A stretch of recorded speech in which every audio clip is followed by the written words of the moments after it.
नमस्कार। राति 8 बजेको जनता समाचारमा स्वागत छ। म अनिस्मा बस्नेत। म मिलन बजगाई। सबैभन्दा पहिले प्रमुख समाचार। निर्वाचनमा गठबन्धन परिस्थितिको माग भएको एकीकृत समाजवादीका अध्यक्ष नेपालको दाबी, विचार र व्यवहार मिल्नेसँग गठबन्धन गर्ने प्रस्तुति। सर्भरमा समस्या देखिएको भन्दै यातायात कार्यालयका सबै सेवा अनिश्चितकालका लागि बन्द। राजस्व तिरेर पालो पर्खिएका सेवाग्राही फर्कामा। मासी जोक्रममा रहेको सिमसार जोगाउन कोशी टप्पु वन्यजन्तु आरक्षको सक्रियता।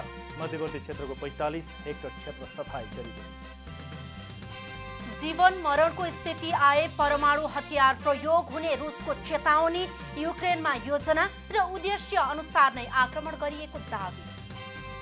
र शहीद स्मारक बी डिभिजन लिगमा बाँसबारीको दोस्रो जित। श्री भगवती 2-1 गोल अन्तरले पराजित।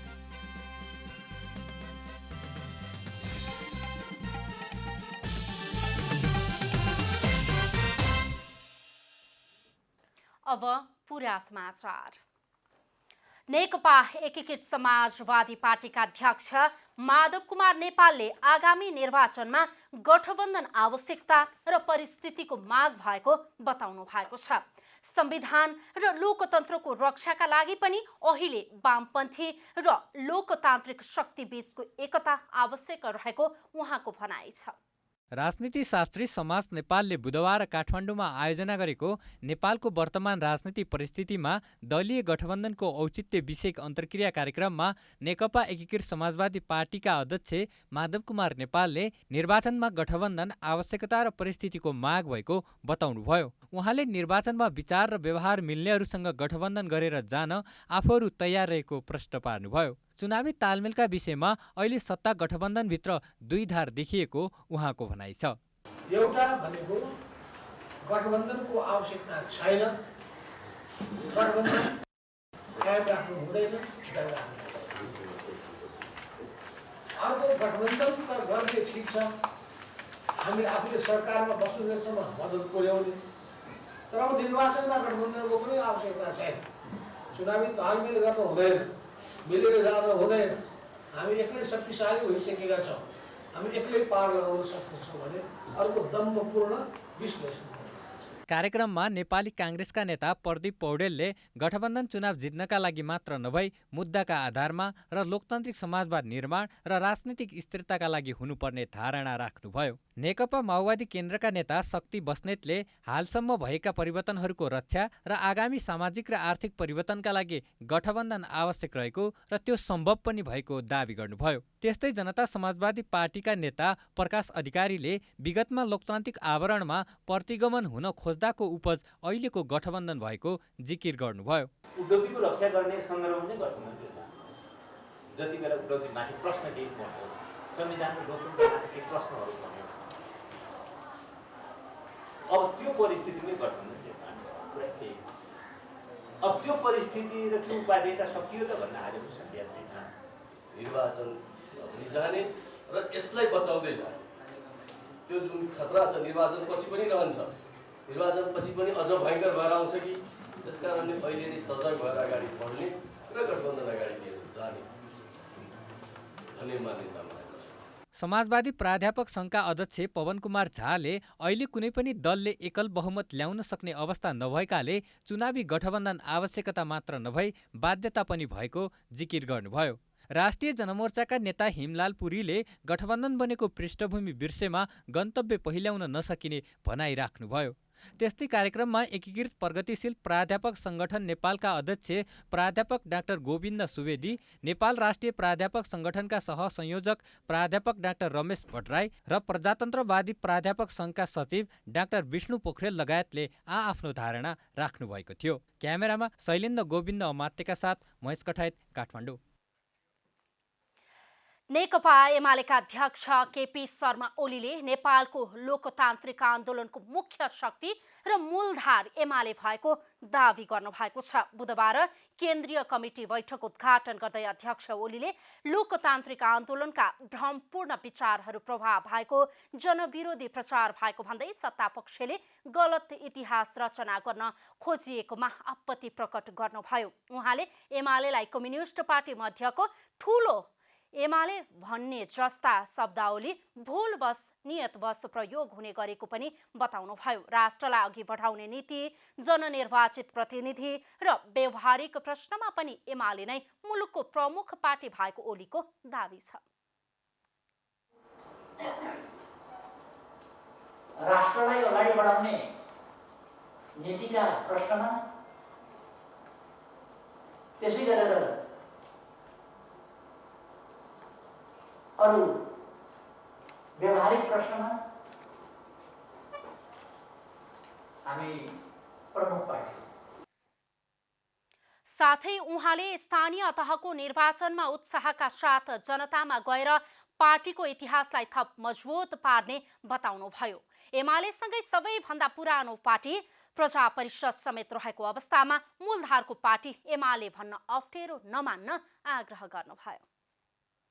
आन्दोलनको इतिहास र त्यसको विरासतको इतिहास, त्यसको उत्तराधिकारको हिसाबले अनेक हिसाबले नेकपा एमाले नै देशको सबभन्दा पुरानो, सबभन्दा मूलधार बोकेको पार्टी हो भन्न अप्ठ्यारो मान्नुपर्ने स्थिति छैन।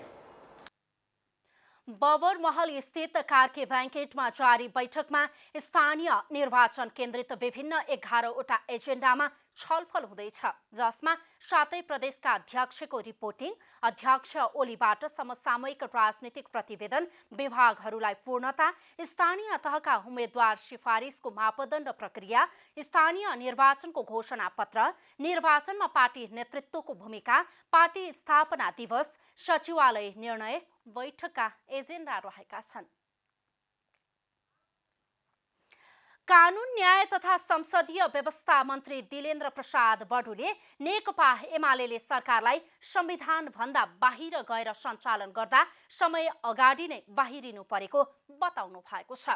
सामुदायिक रेडियो प्रसारक सङ्घको 16औं वार्षिक साधारण सभा तथा सामुदायिक रेडियोहरूको राष्ट्रिय सम्मेलनलाई आज नेपालगञ्जमा उद्घाटन गर्दै मन्त्री बडुले पूर्व प्रधानमन्त्री ओली सरकार चलाउन असफल भएको बताउनुभयो।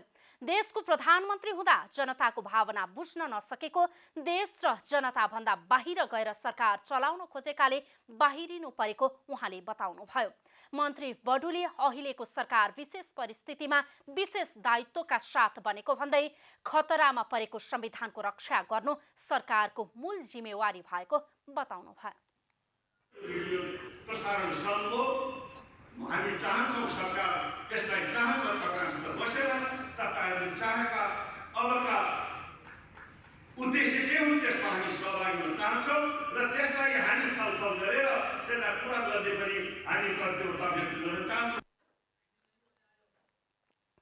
कार्यक्रममा बोल्दै मन्त्री बडुले संविधान रक्षा र संवैधानिक सर्वोच्चताका लागि रेडियो प्रसारणको लक्ष्य बन्नुपर्ने बताउनुभयो। रेडियो प्रसारणले सामाजिक रूपान्तरण र राजनीतिक स्थायित्वका पक्षमा निरन्तर पैरवी गरिरहनुपर्ने बताउनुभयो।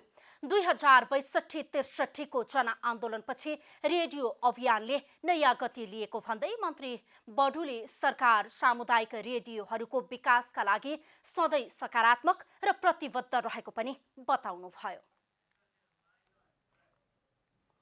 प्रधानमन्त्री शेरबहादुर देउवाले कोरोना भाइरस महामारीका कारण नेपालसहित विश्वका हिमाली देशमा ठूलो आर्थिक समस्या पारेको बताउनु भएको छ। बुधबार काठमाडौँको चन्द्रागिरीमा दिगो पर्वतीय विकासको अन्तर्राष्ट्रिय वर्षको सन्दर्भमा आयोजित अन्तर्राष्ट्रिय सम्मेलनको उद्घाटन गर्दै प्रधानमन्त्री देउवाले यस्तो बताउनु भएको हो। उहाँले अन्तर्राष्ट्रिय स्तरबाट सहयोग भए मात्र नेपाल लगायतका हिमाली देशहरूको अर्थतन्त्रलाई बलियो बनाउन सकिने बताउनुभयो। प्रधानमन्त्री देउवाले पर्वतीय स्रोतहरूको संरक्षण गर्न अत्यावश्यक रहेको पनि बताउनुभयो। But economic of mountainous country have been hit hard. The tourism industry has been gravely disturbed. In the quest of recovery, mountainous country requires further cooperation and support. प्रधानमन्त्री देउवाले विश्वमा मानव समुदायको भविष्य सुरक्षित गर्नका लागि विश्वव्यापी तापमान वृद्धि रोक्न आवश्यक रहेको भन्दै त्यसको पक्षमा तत्काल कदम चाल्न आवश्यक रहेको पनि स्पष्ट पार्नुभयो। वन तथा वातावरण मन्त्रालयले आयोजना गरेको 2 दिने सम्मेलनमा विभिन्न 13 मुलुकका 200 जनाको सहभागिता रहेको छ। सर्भरमा समस्या देखिएपछि यातायात कार्यालयका सबै सेवा देशैभरि अनिश्चितकालका लागि बन्द भएको छ। यसले लाखौं सेवाग्राही दस्तुर तिरेर पाउने सेवाबाट समेत वञ्चित भएका हुन्। यातायात व्यवस्था विभागले बुधबार एक सूचना जारी गर्दै विभागको सर्भरमा विद्युतीय समस्या देखिएको जनाउँदै तत्कालका लागि सेवा बन्द भएको जानकारी गरायो। विभागले समस्या समाधान गर्न बुधबार अपराह्न 5 बजेदेखि उक्त समस्या समाधान नहुँदासम्मका लागि यातायात कार्यालयहरूबाट प्रदान गरिने सबै सेवाहरू अवरुद्ध भएको जनाएको हो। यातायात कार्यालयको पटक पटकको अकर्मण्यता र बुधबार जारी उक्त सूचनापछि अलमलमा परेका हजारौं सेवाग्राहीको सामाजिक सञ्जालमा तीव्र आक्रोश पोखिएपछि यातायात विभागले पहिलो सूचना जारी गरेको केही समयपछि अर्को सूचना जारी गर्यो। विभागले बिहीबारसम्ममा सर्भर मर्मत गरेर सेवा सुचारू गर्ने बताए पनि विश्वास गर्ने ठाउँ भने देखिँदैन। विभागले यसअघि पनि सवारी चालक अनुमति पत्रका लागि निवेदन दिनेको चाप थेग्न नसकेको भन्दै चैत्र 1 गतेदेखि सवारी चालक अनुमति पत्रको आवेदन बन्द गरिसकेको छ। सवारी चालक अनुमति पत्र आवेदन दिनेहरूको पालो 2024 को अप्रिलसम्म पुगिसकेको छ, जबकि 2022 कै अप्रिल आइपुगेको छैन। यो हिसाबले अहिले आवेदन दिनेहरूले अब 2 वर्षपछि मात्र ट्रायल दिन पाउनेछन्। सरकारले तोकेको सेवा दस्तुर तिरेर आफ्नो हैसियत अनुसार सवारी साधन चढ्छु भन्दा पनि चढ्न नपाउने विश्वमा कहीँ नभएको बाध्यता नेपालीलाई परेको छ।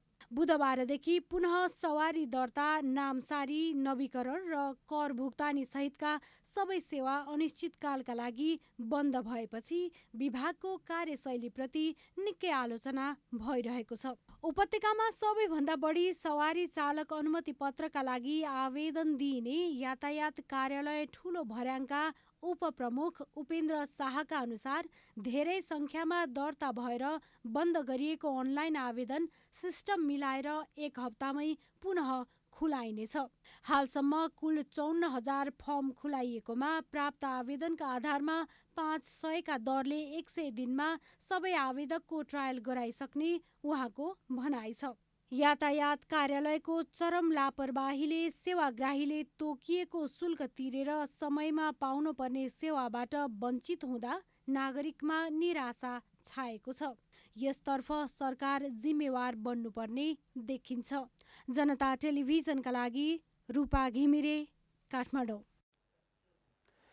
मासिदो क्रममा रहेको सिमसार जोगाउन कोशी टप्पु वन्यजन्तु आरक्षी अन्तर्गत रहेको मध्यवर्ती क्षेत्रको 45 हेक्टर क्षेत्र सफाईको काम थालिएको छ।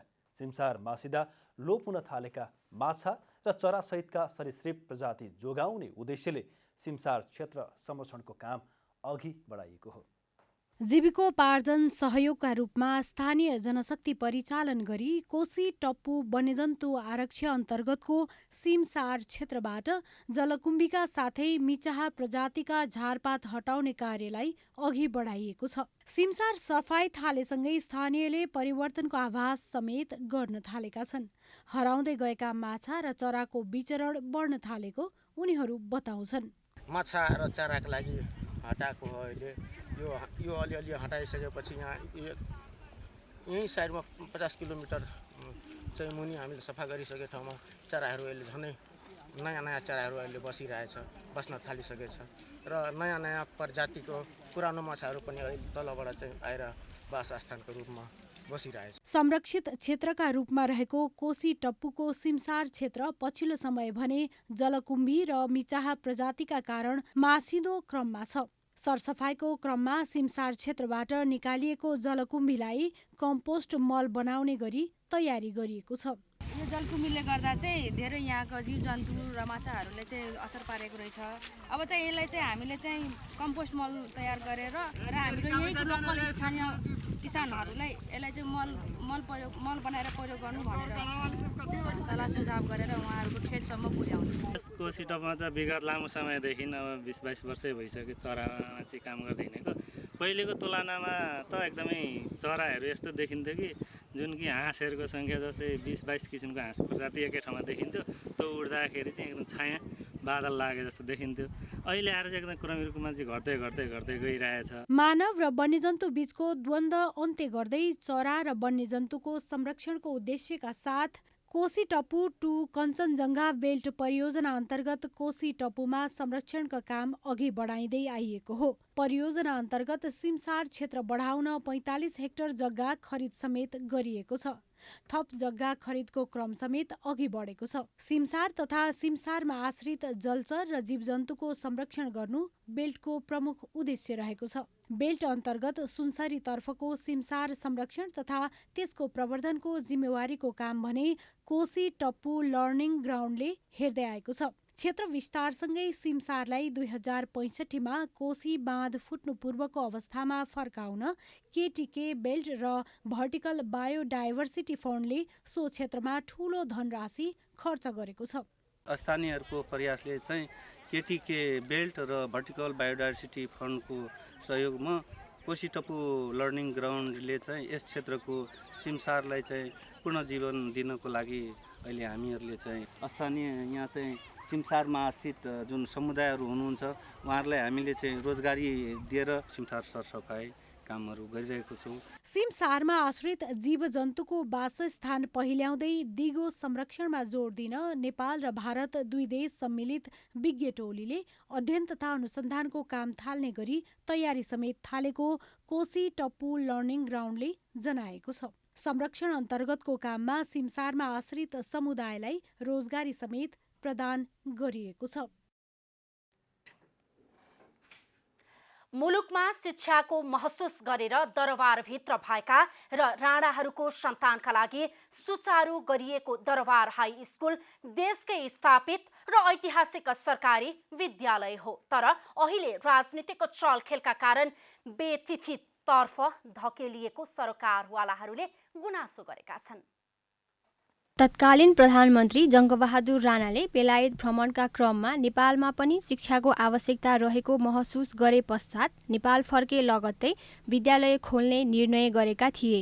राणाहरूले आफ्ना सन्तानलाई शिक्षा दिनका लागि विक्रम सम्वत 1910 मा स्थापना गरिएको दरबार हाई स्कुल विक्रम सम्वत 2024 मा सर्वसाधारणका लागि खुला गरिएपछि स्कुलको नाम परिवर्तन गरी भानु माध्यमिक विद्यालय राखियो। नेपालको पहिलो स्कुलको रूपमा स्थापना भएको दरबार हाई स्कुलमा अहिले अङ्ग्रेजी र नेपाली दुवै माध्यमबाट पढाइ हुँदै आएको छ। 2072 सालभन्दा पहिलादेखि नै जीर्ण बनेको हाई स्कुल 2072 को भूकम्पले पूर्ण रूपमा क्षति पुर्यायो। भूकम्पले भत्काएको दरबार हाई स्कुल चीन सरकार र नेपाल सरकारको निर्माण सम्झौतामा गत वर्ष नै निर्माण सम्पन्न गरिएको थियो। देशकै पहिलो औपचारिक शिक्षा प्रदान गर्ने दरबार हाई स्कुलमा अहिले 600 विद्यार्थी अध्ययनरत छन्। सरकारी स्कुलमा ट्रेन्ड टिचरहरू बढी छन् प्राइभेटभन्दा पनि। प्राइभेटमा एउटा कुरा के छ भने प्राइभेटमा राजनीतिक चहलखेल हुँदैन। गभर्मेन्टमा स्कुलहरूमा केही स्थानीय निकायहरूले राजनीतिक चहलखेल गर्छन्। त्यसले गर्दाखेरि हुनुपर्ने कुराहरू आउँदैनन्। अब हामी कहाँ पनि अछुतो छैन, त्योसँग यहाँ पनि अछुतो छैन, यहाँ पनि केही न केही गडबड छ। तिनीहरूलाई नेपाल सरकारले समयमै ध्यान दिएर त्यसलाई चाहिँ करेक्सन गरेको भए अझ राम्रो हुन्थ्यो। स्कुलको बाहिरी बनावट भव्य देखिए पनि एउटै भवनमा दुई स्कुल एकैसाथ सञ्चालन हुने हुँदा व्यवस्थापनमा कठिनाई भएको छ। दरबार हाई स्कुलमा पढ्न चाहने विद्यार्थीको सङ्ख्या दिनदिनहुँ बढ्दैछ। तर कक्षा कोठाको अभावका कारणले कोटा प्रणालीबाट विद्यार्थी छनौट गरेर सीमित रूपमा भर्ना गर्नुपर्ने बाध्यता रहेको प्रशासनको गुनासो छ। यहाँ पढ्न खोज्ने सबैलाई पढाउँ भन्ने हो, तर हाम्रो क्यापेसिटी छैन। भवन ठुलो देखे पनि यहाँ दुईटा स्कुल छ, तपाईँलाई थाहा नै होला। दुईटा स्कुल भएको हुनाले क्लासरुमहरू पनि पुग्दैन, हामीलाई चाहिए जति छैन। त्यसैले हामी सेक्सन चलाउन सक्दैनौँ। अहिले त चलाएको छ 7, 8, 9 मा सेक्सन चलाएको छ। अरू केही एक्स्ट्रा गर्नु पर्यो भने चाहिँ हामीलाई कठिन हुन्छ। त्यसरी हामी सम्भवतः सेक्सन चीन सरकारको सहयोगमा करिब 68 करोड लागतमा निर्माण सम्पन्न भएको स्कुल प्रविधि मैत्री छ। आधुनिक सेवा सुविधाले सम्पन्न भएको स्कुल आगामी शैक्षिक सत्रमा 11 र 12 कक्षा सञ्चालनमा ल्याउने तयारीमा छ। क्यामेरामा प्रदीपमान सिंहका साथ अस्मिता तिवारी, काठमाडौँ। शिक्षा विज्ञान तथा प्रविधि मन्त्री देवेन्द्र पौडेलले नेपालको शिक्षालाई सुधार गर्न सके मात्रै अन्य क्षेत्रहरूमा सुधार आउने बताउनु भएको छ। बुधबार निजी तथा आवासीय विद्यालय अर्गनाइजेसन नेपाल प्याप्सनको 15औं राष्ट्रिय महाधिवेशनलाई सम्बोधन गर्दै मन्त्री पौडेलले शिक्षा क्षेत्रको सुधार गर्न सकेमा अन्य क्षेत्रमा स्वतः सुधार हुने बताउनु भएको हो। उहाँले देशको समृद्धिको निम्ति शिक्षा पहिलो ढोका भएको बताउनु भयो। शिक्षामा सुधार गर्ने देशहरूले मात्रै अन्य क्षेत्रमा प्रगति गर्न सकेको उहाँले बताउनु भएको छ। मन्त्री पौडेलले शिक्षा सेवाको क्षेत्र भएको उल्लेख गर्दै शिक्षालाई देशको समृद्धिको निम्ति प्रयोग गर्नुपर्नेमा जोड दिनुभयो। पहिलो ढोका भनेको शिक्षा हो, खुसी हुने ढोका। शिक्षै भएन भने देशको अरू कुराको सुधारको सम्भावना छैन। आजको इजरायल, आजको विकसित भएको चीन, तर जति बेला मानव सभ्यताको बढी संसारमा प्रचलित भयो, खास गरी 19औं 20औं शताब्दी, त्यति बेलाको सभ्यताको केन्द्रभन्दा युरोपलाई बढी मान्ने गरिन्छ।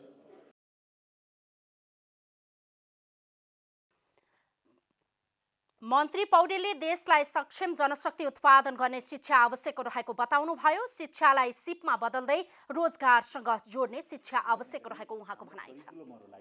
संविधानको भाषा अनुरूप, संविधानमा 3टा शब्द छ, शिक्षालाई वैज्ञानिक बनाऊ, शिक्षालाई व्यावहारिक बनाऊ र शिक्षालाई चाहिँ उत्पादनमूलक बनाऊ। संविधानको भाषा यो हो नि अहिले। त्यसमा अगाडि बढाउनको निम्ति हामी सबैको साझा सङ्कल्पको आवश्यकता छ। मन्त्री पौडेलले शिक्षामा संरचनागत र नीतिगत सुधार आवश्यक रहेको भन्दै त्यसको सुधारका लागि मन्त्रालयले काम गरिरहेको उल्लेख गर्नुभयो। आज विश्व मौसम दिवस, पूर्व सूचना र पूर्व तयारी भन्ने नाराका साथ बुधबार नेपालमा पनि यो दिवस मनाइएको छ। प्रत्येक वर्ष मार्च 23 तारिकका दिन मनाइने यो दिवस विश्व मौसम सङ्गठनको स्थापना दिवसको अवसर पारेर सन् 1950 देखि मनाउन थालिएको हो। मौसम दिवस मनाउन थालेको 70 वर्ष पुगिसक्दा पनि नेपालमा अझै मौसमजन्य प्रकोपको पूर्व सूचना प्रणाली बलियो हुन सकेको छैन। नेपाल लगायत विश्वभर नै जलवायुजन्य विपदका घटनाहरू बढिरहेका छन्। प्रत्येक दिन 115 जनाले जलवायुजन्य विपदबाट ज्यान गुमाइरहेका छन्। विगत 50 वर्षमा विश्वभरका 20 लाख मानिसले जलवायुजन्य विपदका कारण ज्यान गुमाएको तथ्याङ्क छ। मौसमजन्य प्रकोपबाट जनधनको सुरक्षाका लागि पूर्व सूचना प्रणाली नै महत्त्वपूर्ण हुने यस क्षेत्रका जानकारहरू बताउँछन्। तर नेपाल सरकारले अझै पनि बाढीको पूर्व सूचना बाहेक अन्य बहुप्रकोपीय प्रकोपको पूर्व सूचना प्रणालीको स्थापना गर्न सकेको छैन। त्यसैगरी अन्तर्देशीय पूर्व सूचना प्रणालीका लागि पनि पहल गरेको देखिँदैन। पूर्व सूचना आवश्यक छ, किन भनेपछि जलवायुजन्य विपदहरू, जोखिमहरू दिनका दिन बढिरहेको अवस्था छ। एउटै मात्रै जोखिम छैन, बहुजोखिम बहुप्रकोपहरू हाम्रा सामु छन्। ती बहुप्रकोपको कुराहरू कति बेला आउँछ, कसरी आउँछ, कुन गतिमा आउँछ भन्ने कुरा चाहिँ हामीले आम जनसमुदायलाई चाहिँ सूचित गर्नु आवश्यक छ। विपद विज्ञ गङ्गालाल तुलाधारले मौसमजन्य विपदको पूर्व तयारीका लागि पूर्व सूचना नै महत्त्वपूर्ण भएकाले पूर्व सूचना प्रणालीलाई व्यवस्थित र मजबुत बनाउनु पर्ने आवश्यकता औल्याउनुभयो। उहाँले पूर्व सूचना प्रणाली मार्फत जनधनको क्षति हुनबाट जोगाउने मुख्य दायित्व सरकारको भएकाले समयमै त्यसतर्फ ध्यान जानुपर्ने आवश्यकता रहेको बताउनुभयो। यसमा दायित्व त सरकारकै हो, राज्यको हो, सङ्घीय सरकारको। उसँग सबै कुरा साधन स्रोत छ, उसँग विज्ञहरूको चाहिँ पनि कुनै कमी छैन, उसँग पैसाको पनि बजेटको पनि कुनै कमी छैन। मुख्य कुरा इच्छा शक्तिको कुरा हो र समयमा इच्छा शक्ति होइन। भइसके पछाडि गरिदिएर के काम, हेलिकप्टर लिएर जाने, चाउचाउ बाँड्ने। राष्ट्रिय विपद जोखिम न्यूनीकरण तथा व्यवस्थापन प्राधिकरणका कार्यकारी प्रमुख अनिल कुमार पोखरेलले विगत 10 वर्षदेखि बाढीजन्य प्रकोपका सम्बन्धमा जल तथा मौसम विज्ञान विभागले निकै राम्रो काम गरेको भए पनि अन्य बहुप्रकोपीय विपदबारे पूर्व सूचना प्रणालीको व्यवस्था गर्न नसकिएको स्वीकार गर्नुभयो। हामीहरूले थुप्रै अन्य खालका प्रकोपहरूमा चाहिँ हामीहरूले पूर्व सूचना प्रणालीहरू चाहिँ सुरुवात गर्न सकेका छैनौँ। डढेलो नै भयो अथवा हावाहुन्डरी चट्याङ भयो हाम्रो पहिरो नै यस्ता खालका जुन प्रकोपहरू छन् त्यो प्रकोपहरूलाई पनि समेटेर हामीले बहुप्रकोपीय पूर्व सूचना प्रणाली बनाउनु पर्ने रहेछ। उहाँले बाढीको पूर्व सूचना प्रणालीमा प्राप्त गरेको अनुभवका आधारमा अन्य बहुप्रकोपीय विपदको पूर्व सूचना प्रणाली स्थापना गर्ने गरी तयारी भइरहेको जानकारी दिनुभयो। अब आर्थिक समाचार।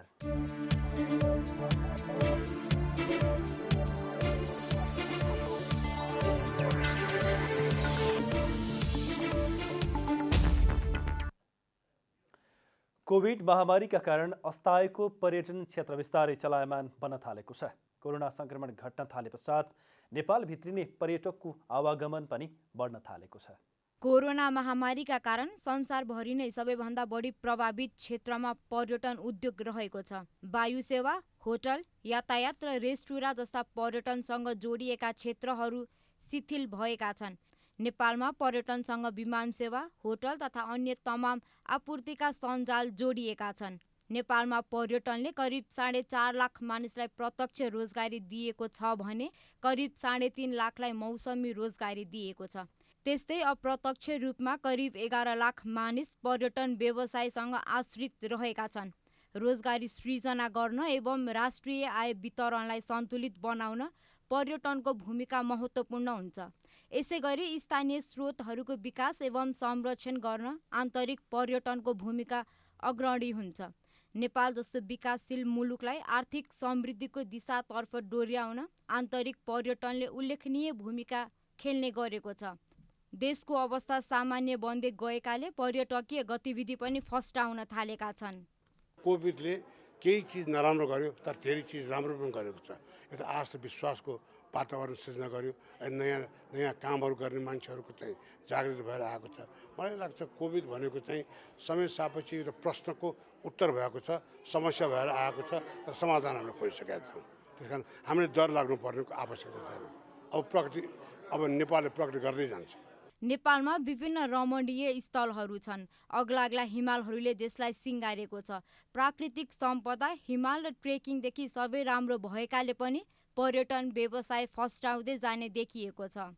संसारको सबभन्दा हाइएस्ट माउन्टेन हामी कहाँ छ र गहिरो प्रभाव बनाएका त्यो गहिराईको इकोलोजिकल त्यो डाइमेन्सनले हाम्रो इकोलोजिकल र जैविक विविधता यति भयावह यति चाहिँ राम्रो गरेको छ कि संसारमा कुनै पनि ठाउँमा पाउने तरकारी र कुनै पनि ठाउँमा फलफुल हाम्रो नेपालमा कहीँ न कहीँ पाउँछ।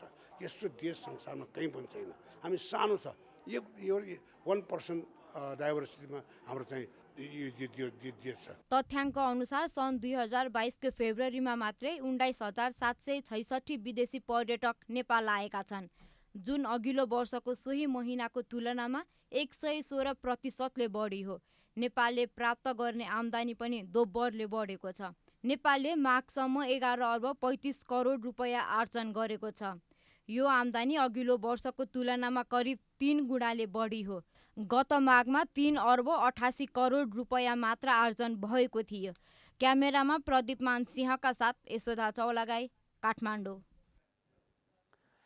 नेपाल राष्ट्रिय व्यवसायी महासङ्घको चौथो साधारण सभा तथा दोस्रो राष्ट्रिय महाधिवेशन आगामी चैत 22 गते हुने भएको छ। बुधबार काठमाडौँमा पत्रकार सम्मेलन गर्दै महासङ्घले चौथो साधारण सभा तथा दोस्रो राष्ट्रिय महाधिवेशन आगामी चैत 22 गते गर्ने बताएको हो। महासङ्घका अध्यक्ष नरेश कटुवालले महाधिवेशनले सहमतिबाटै नयाँ नेतृत्व चयन गर्ने बताउनु भएको छ। अध्यक्ष कटुवालले बानेश्वरको एभरेस्ट होटलमा समारोहको उद्घाटन उपराष्ट्रपति नन्दबहादुर पुनले गर्ने बताउनुभयो। उहाँले महासङ्घले आर्थिक विकासको लागि निरन्तर काम गर्दै आएको बताउनुभयो। मुलुकमा राजनीतिक दलफले भएकाले निजी क्षेत्रले दुःख पाएको भन्दै आगामी निर्वाचनमा निजी क्षेत्रले पनि उम्मेदवारी दिनुपर्ने बताउनुभयो। विकासका लागि, मुलुकलाई गति दिनका लागि, हाम्रै पालामा चाहिँ परिवर्तनका लागि अब हामी अगाडि पनि बढ्नुपर्छ। म सबै निजी क्षेत्रका साथीहरूलाई म आग्रह पनि गर्छु, अनुरोध पनि गर्छु, यस्तो समयलाई अब यो सधैँभरि एउटा किचौलो सहित र नेपाली युवा युवतीहरूले यो कुरा बुझ्नुपर्छ। यस्तो किचौलो सहित मुलुक राखिरहनु भन्दा अब हस्तान्तरण गर्नुको भन्दा विकल्प छैन भन्न पनि यहाँहरूलाई जानकारी गराउन चाहन्छु। महासङ्घले पछिल्लो समय बैङ्कहरूले अस्वाभाविक रूपले बढाएको ब्याजले उद्योगी व्यवसायहरूलाई नराम्रो असर गरेको बताएको छ। महँगी बढेर आम उपभोक्तामा नकारात्मक असर परेको भन्दै यसतर्फ सोच्न महासङ्घले सरकारसँग अनुरोध गरेको छ। अब खेलकुद समाचार।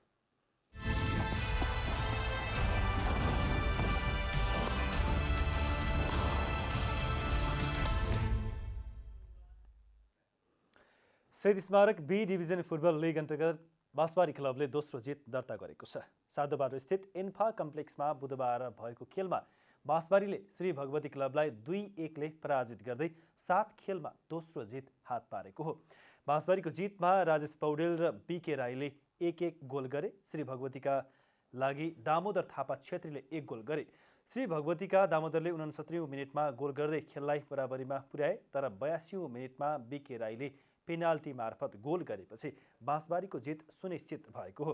जितसँगै 7 खेलबाट 9 अङ्क जोडेको बाँसबारी लिग तालिकाको 6औं स्थानमा उक्लिएको छ। यता श्री भगवती 7 खेलबाट 13 अङ्कसहित तेस्रो स्थानमा रहेको छ। अखिल नेपाल फुटबल सङ्घ एन्फाले नेपाल सुपर लिग NSL चैत 25 देखि आयोजना गर्ने अनुमति दिएको छ। एन्फाले बुधबार NSL आयोजक Nepal sports and event management प्रणालीलाई प्रतियोगिता आयोजना गर्नका लागि चैत 25 देखि जेठ 1 गतेसम्मको लागि स्वीकृति दिएको हो। पछिल्लो समय ए डिभिजन क्लबहरूले असन्तुष्टि जनाएपछि NSL को आयोजना विवादमा परेको थियो। NSL मा यसपटक 10 टिमको सहभागिता रहेको छ।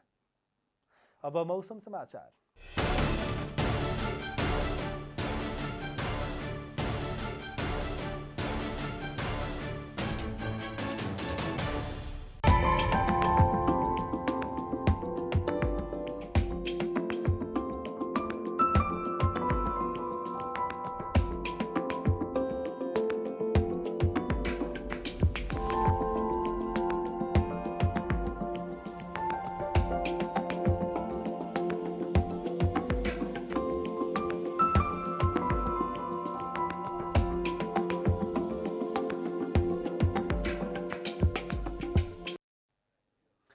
अन्त्यमा आजको डायरी। नेकपा एकीकृत समाजवादी पार्टीका अध्यक्ष माधव कुमार नेपालले आगामी निर्वाचनमा गठबन्धन आवश्यकता र परिस्थितिको माग भएको बताउनु भएको छ। संविधान र लोकतन्त्रको रक्षाका लागि पनि अहिले वामपन्थी र लोकतान्त्रिक शक्तिबीचको एकता आवश्यक रहेको उहाँको भनाइ छ। नेकपा एमालेका अध्यक्ष केपी शर्मा ओलीले नेपालको लोकतान्त्रिक आन्दोलनको मुख्य शक्ति र मूलधार एमाले भएको दावी गर्नुभएको छ। बुधबार केन्द्रीय कमिटी बैठकको उद्घाटन गर्दै अध्यक्ष ओलीले लोकतान्त्रिक आन्दोलनका भ्रमपूर्ण विचारहरू प्रवाह भएको, जनविरोधी प्रचार भएको भन्दै सत्तापक्षले गलत इतिहास रचना गर्न खोजिएकोमा आपत्ति प्रकट गर्नुभयो। कानून न्याय तथा संसदीय व्यवस्था मन्त्री दिलेन्द्र प्रसाद बडुले नेकपा एमाले सरकारलाई संविधान भन्दा बाहिर गएर सञ्चालन गर्दा समय अगाडि नै बाहिरिनु परेको बताउनु भएको छ। मन्त्री बडुले पूर्व प्रधानमन्त्री ओली सरकार चलाउन असफल भएको बताउनुभयो। देशको प्रधानमन्त्री हुँदा जनताको भावना बुझ्न नसकेको, देश र जनता भन्दा बाहिर गएर सरकार चलाउन खोजेकाले बाहिरिनु परेको बताउनुभयो। रुसी राष्ट्रपति व्लादिमिर पुटिनका प्रवक्ता दिमित्री पेस्कोभले जीवन मरणको स्थिति आए परमाणु हतियार प्रयोग हुन सक्ने बताएका छन्। यसअघि राष्ट्रपति पुटिनले गत महिना रुसको आणविक सेनालाई उच्च सतर्कतामा राख्न आदेश दिनुभएको थियो। पेस्कोभले सीएनएनसँगको कुराकानीमा युक्रेनमा रसियाको युद्ध पहिले स्थापित योजना र उद्देश्यहरू अनुसार कडाइका साथ चलिरहेको बताएका छन्। शहीद स्मारक बी डिभिजन फुटबल लिग अन्तर्गत बाँसबारी क्लबले दोस्रो जित दर्ता गरेको छ। साधोबाटो स्थित इन्फा कम्प्लेक्समा बुधबार भएको खेलमा बाँसबारीले श्री भगवती क्लबलाई 2-1 ले पराजित गर्दै 7 खेलमा दोस्रो जित हात पारेको हो। बाँसबारीको जितमा राजेश पौडेल र बीके राईले 1-1 गोल गरे।